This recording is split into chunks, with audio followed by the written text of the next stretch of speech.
I'm going to read part of one of my very favourite poems now, and this is a part of the longer poem, The Ballad of Reading Gaol, by Oscar Wilde. Yet each man kills the thing he loves, by each let this be heard. Some do it with a bitter look, some with a flattering word. The coward does it with a kiss, the brave man with a sword. Some kill their love when they are young, and some when they are old. Some strangle with the hands of lust, some with the hands of gold. The kindest use a knife, because the dead so soon grow cold. Some love too little, some too long. Some sell, and others buy. Some do the deed with many tears, and some without a sigh. For each man kills the thing he loves, yet each man does not die. He does not die a death of shame on a day of dark disgrace, nor have a noose about his neck, nor a cloth upon his face, nor drop feet foremost through the floor into an empty space. That's a short part from The Ballad of Reading Gaol by Oscar Wilde.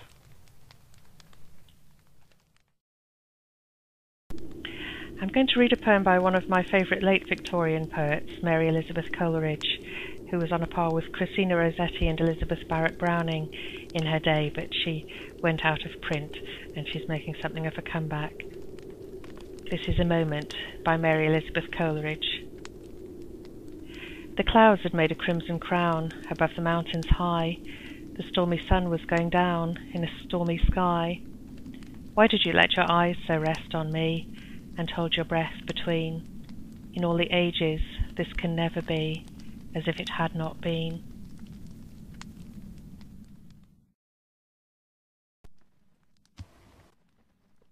Okay, this is a double take by Huckleberry Hax. At the high table by the sandwich counter I grow my future word by word, I like to think. If nothing else, it's respite from the madness under fluorescence 6 floors up. 20 minutes. Behind me, lunchtime custom pulls hungry people past my shoulder to muse over fillings and what sort of bread is best. I notice only her sweater, green. Before the tiny cursor and keyboard pulls me back and I reach for a taste of my coffee, her lean is unusually close, even for the whole meal at bottom left. Then I feel her breath across me and her lips upon my neck, and still I don't know who this is, only who it's not, and something inside wakes up and tells me it's time to take a second look. And that was Double Take by Huckleberry Hax.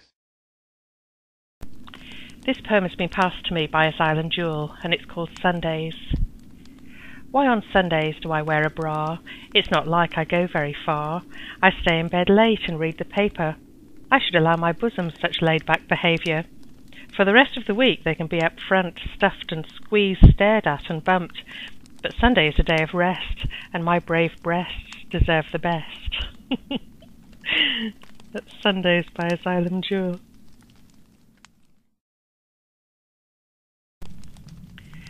This is Hunters and Gatherers by Morgue McMillan. Carefully touching the ground out of the woods, the clearance waiting in dew-covered dawn, prick-eared I start browsing. Suddenly I sense your presence, sense you not yet in sight, then a rustling noise. Nervously I turn my head. Our eyes meet. I know the likes of you, thousands of years burnt into cognition, scouting, stalking, fleeing. For an instant the flash of mutual agreement hits me, glues me to the ground. Time enough for the betrayal. Your arrow found its way, my heart pierced. I struggle for balance. In my fall you come close, stroke my neck, look into my eyes. You need this skin, this flesh, this blood, this spirit. You always do. But most of all, you need the emotion, the red rush of adrenaline, the beat of your heart, the challenge, the hunt. This one was too easy. I stare back and die.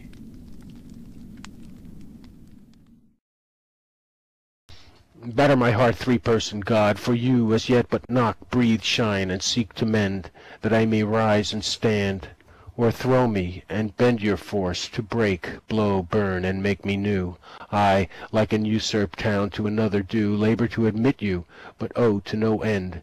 Reason, Your viceroy in me should defend, but is captive, and proves weak or untrue. Yet dearly I love you, and would be loved fain, but am betrothed unto your enemy. Divorce me, untie, or break that knot again. Take me to you, imprison me, for I, except you enthrall me, never shall be free, nor ever chaste, except you ravish me. Wordsworth lived in Dove Cottage, and he wrote some lovely autobiographical poems, some simple ones, to a girl called Lucy, and they're among my favourites by him. This is one of them. She Dwelt Among the Untrodden Ways by William Wordsworth. She dwelt among the untrodden ways beside the springs of Dove, a maid whom there were none to praise and very few to love, a violet by a mossy stone, half hidden from the eye, fair as a star when only one is shining in the sky. She lived unknown, and few could know when Lucy ceased to be, but she is in her grave, and oh, the difference to me. Foreman by Sabreman Carter. He scurries around the workshop with his little fat ugly frame. His bald head shines in the sunlight as much as it does in the rain. To everyone who knows him he is a flaming pain. His constant argy-bargy is driving us insane. He creeps about the storehouse every single day. We wish he'd take his money and bloody go away. He hides down the racks to jump out on our backs to try and catch us out with his little fat hairy snout. He walks with a stoop, and the hump on his back is where he puts his awful hat. If he reads this poem, I'll get the sack. We all think that he is a prat. You can always tell where he has been, because the poisoned dwarf turned all lads mean. To work with him it is a sin, the state this warehouse is now in. So look around when you pass by. If you look hard, you might just try to see the Humpty-back foreman of the factory. With a little luck he'll go away, but don't hold your breath, or he'll dock your pay. Thank you, Sabreman. I think I worked for that guy. Corwyn Allen has passed me this poem, which is called Pearls. Moments form memories like pearls, the translucent shell taking shape around a tiny grain. A first meeting, a shared song, a child's hand held, a loved one kissed. We string these pearls on the necklace of memory to wear forever, admiring them in the mind's mirror.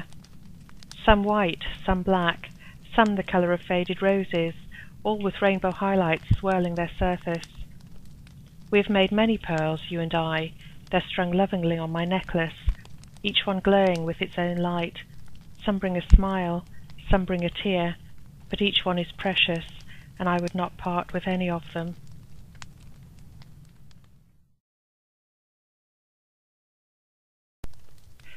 This is called To Hell with the Recognition of Random Acts of Kindness by Huckleberry Hax. So caught up was I with wondering who or what the muse today would be, I almost didn't hear the guy offer me his ticket. The first thought I had was to bet myself it would only have 20 or 30 minutes. I planned on pretending gratitude and waiting till he'd driven round the corner. But this was a hardcore stub of 8 rounded hours of parking. Not only that, but he looked like he could have made a claim. I took it with thanks and opened my boot, and went back to wondering what to write my poem about.